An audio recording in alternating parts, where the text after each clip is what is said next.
Hello, Mare Island Technology Academy.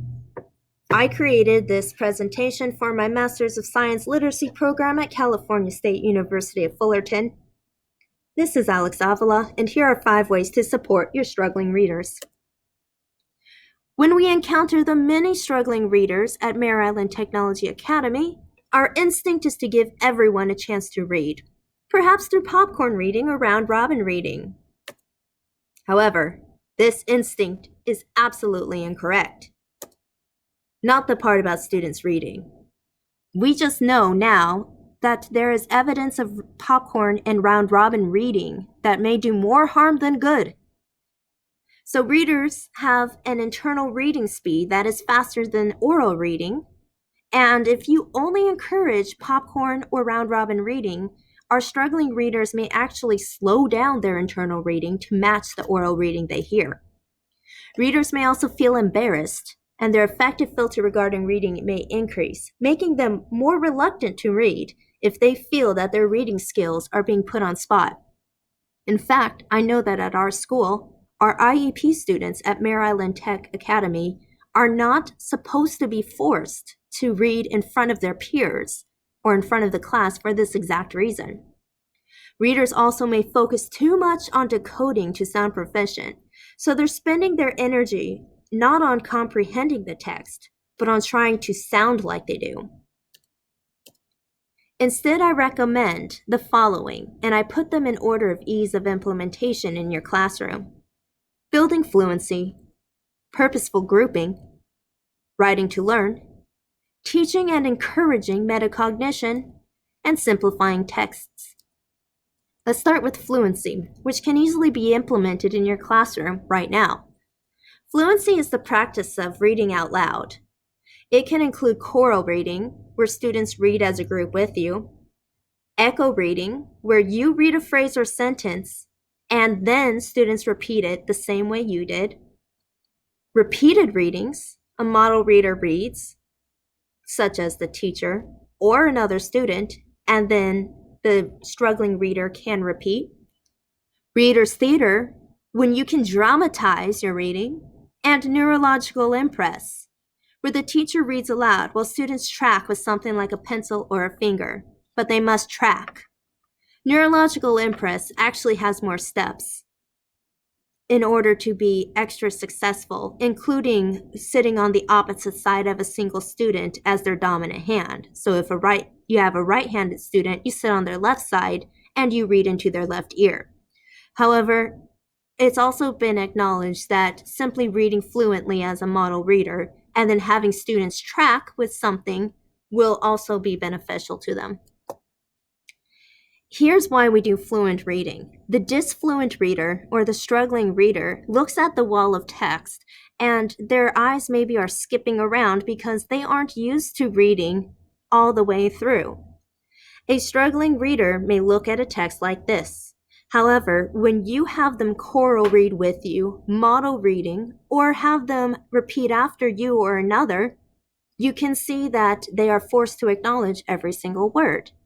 And that's how we hypothesize that building fluency actually increases students' comprehension. So, what could you do to encourage fluency building in your classroom and curriculum?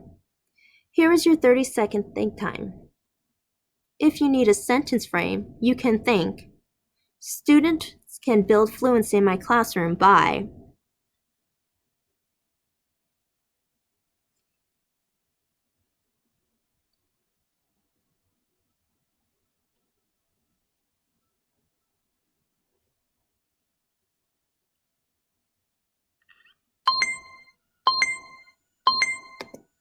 I hope you made good use of your time. Otherwise, here are some actual possible fluency building opportunities. You can practice fluency when reading directions or a prompt, clarifying an important piece of information, such as on a slide, when close reading a paragraph or an important section of a text, when modeling new academic vocabulary and context, or with reading larger text with small groups of struggling readers. I'll come back to those small groups of struggling readers in a moment, but first I want you to check for understanding. Did you think of an opportunity for fluency practice? Or did you imagine another, even cooler way to incorporate fluency building? Now let's go back to grouping. There's two types of groups that I want to talk about. The first is heterogeneous, or mixed level grouping, pretty much like a mixed bag of nuts. We have different levels of students who are put together. We at Maryland Technology can access our student levels by looking at our NWEA data. I wanted to discuss reciprocal teaching. This is a fun one where you have 4 group members, a predictor, questioner, clarifier, and summarizer, working together to read a text, and each student has a different speaking role. It requires some practice because you need the students to vocalize their role and can be helped with sentence frames. Homogeneous grouping is where you have students grouped together based off of their different levels. One group is advanced, another group is proficient, so on and so forth. I have a picture here of homogenized milk. Collaborative grouping can incorporate level tasks, where students are given differently leveled tasks to accomplish together based off of their abilities. I'll come back to that in a moment as well. My favorite, however, is Jigsaw.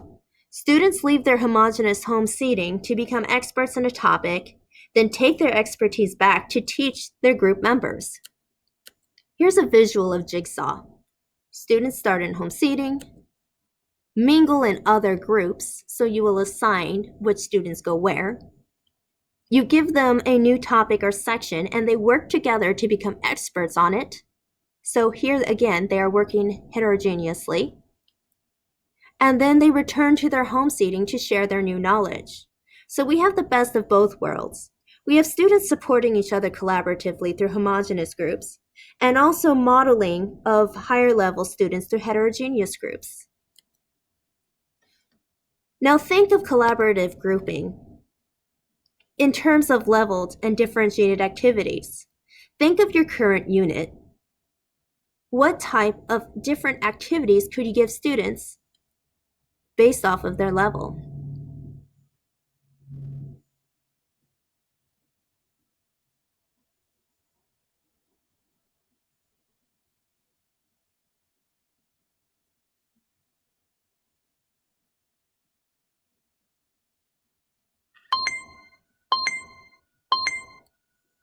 Here's something I came up with for a 7th grade Silk Road unit for history. My content standards are that students in 7th grade need to know about Silk Road, but more specifically in the state of California, they need to place events in a matrix of time and analyze primary and secondary sources. I also have my California Common Core State Standard to write informational text using claim and evidence, or a literacy standard. I have 4 groups here, and I'm not calling them advanced or below basic group, that's just mean. Instead, I have allowed students to choose ice creams for themselves. We have cookies and cream, Rocky Road, Mitten Chips, and gelato. Cookies and cream is my advanced group. They have to create an informational text that describes the timeline of the spread of a specific good because of the Silk Road. They're going to be given 2 full primary and 2 additional sources, or 2 additional secondary sources. Meanwhile, Group Gelato, who are my struggling readers, need to use excerpts, not full pieces, but excerpts of primary and secondary sources, and they create a timeline of short paragraphs describing the development of the Silk Road and it would probably be along a visual scale, while I'm going to make Group Cookies and Cream write a full essay and add pictures around the essay. Both tasks accomplish all of the standards, but are differentiated to accommodate students. You don't have to do this every time. You can simply level things by choosing a Newsela article and changing the lexile. This is just a summative assessment that you can use. So has your understanding of collaborative grouping changed from your original think time? A lot of a lot of teachers I have found are hesitant to incorporate a lot or a significant amount of writing to learn and retain learning. However, it's been found that the simple act of summarizing, like when we have focused note-taking and summarize at the end, is one of the best ways to help students understand and retain informational texts. Simply identifying central ideas and details is appropriate for every student in every grade level K through 12. However, I'm going to teach you a cool strategy called RAFT, which stands for Role, Audience, Format, Topic. Here is a sample raft that is really easy to implement. This is from my 6th grade history interactive student notebook. The role is the Neolithic person, in this case a cartoon named Neolithic Nell. The audience are middle school students who need to learn about the Neolithic time period. The format is a comic panel, and the topic's Neolithic age advancements. Here you can see Neolithic Nell is teaching students about how she and her fellow Neolithic peers have lived in the Neolithic age and advanced from the Paleolithic age. This is a simple version, or you can have a more complex task. For example, your student could be Jonas Salk, who is writing to his fellow scientific communities members in order to convince them that the polio vaccine should become free and widespread immediately. Now, think of or jot down a raft format your students can use. Think of your current unit and think of a significant person or perspective from which you want your students to practice writing about.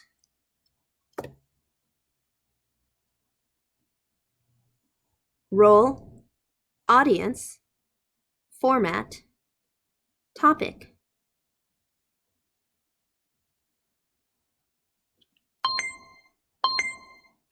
I hope that felt short, but we are moving on. I want us to next focus on teaching and encouraging metacognition. You probably already do this, but don't even realize it. And maybe the purpose of this is to make this metacognition teaching even more to the forefront of your mind. So metacognition is essentially thinking about thinking. In education, we specifically encourage metacognition of our students through inquiry, prompting to clarify thinking, and allowing students to identify what they do and do not understand. This can be done also through focused note-taking strategies. Ways to teach and encourage metacognition is, first and foremost, let your students struggle. And here's most difficult, speak less. Don't give answers. Make them work for it.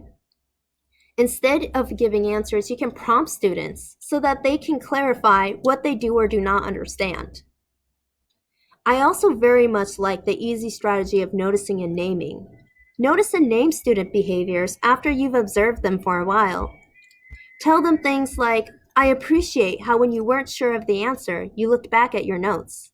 Or I can tell that you are collaborating effectively with your partner because I saw that you asked them a question about the lesson and then you revised your answer. This forces students to understand when they are struggling and what they can do to help themselves. How do you structure your classroom to allow students to build metacognition? Here's an example of me having students discuss characteristics of an academic discussion for Socratic seminar. A student is about to answer a question, and I'm not going to say yes or no. Thank you to that back table for starting right away. Anderson, Anthony, Darius, thank you. Good job, guys. The people are actually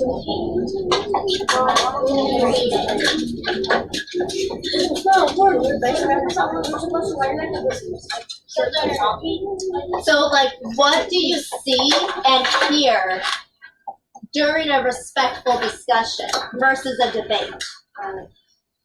Yes. I heard it was perfect. So that's one. So it doesn't look calm. Okay, so notice that I'm not giving answers. I'm just allowing students to clarify for themselves. The last step that is most difficult is simplifying text. The problem here is that a majority of texts and textbooks that our students encounter are not written for struggling readers. Considering that a significant proportion, almost 25%, are below basic at our students, we need to keep this in mind when we assign texts. I know that many of us on campus will assign individual texts and provide graphic organizers, but our students still don't seem to understand what's going on. Struggling readers specifically need texts that relate to their background knowledge, have clear transitions, and keep complex vocabulary, but only have simple sentence structures. So if struggling readers need simplified text, but most available academic textbooks are not simplified, what are we supposed to do? Here is your 30-second think time.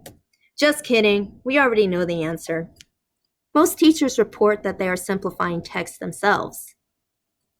McCormick and Siegel, science teachers, noticed that this was a problem, and so they came up with solutions in order to make simplifying text easier. First, they recommend that you use your judgment. Not every piece of text needs to be simplified.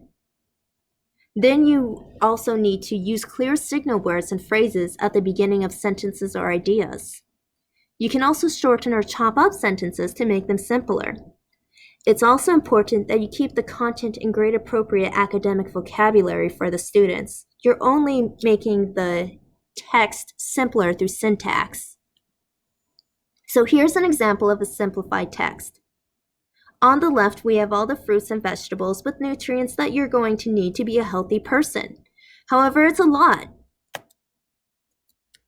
It's going to result in the struggling and disfluent reader to skip over some of the complex parts of the sentence, such as participle phrases or complex compound structures. On the right, I have a smoothie that's already been chopped up and dissected for my struggling reader students. It maintains all of the nutrients, all of the good academic vocabulary, and all of the content information, but it's easier to digest because the sentence structure is simpler. First, check if your purchased curriculum has a simplified text version. I'm only mentioning this because I only recently found out that mine does. My online textbook for my 6th graders in the history curriculum has a B-level text that very clearly has the same academic vocabulary and appropriate signal words in both texts, but level B also has simpler sentences, easier for my struggling readers to digest. So what are the key points to know when simplifying a text that McCormick and Siegel, science teachers, have helped us understand? So please remember, in your classroom, you should focus on building fluency, purposeful grouping, writing to learn, teaching and encouraging metacognition, and simplifying text in order to support your struggling readers. Leave the popcorn for the movie theaters.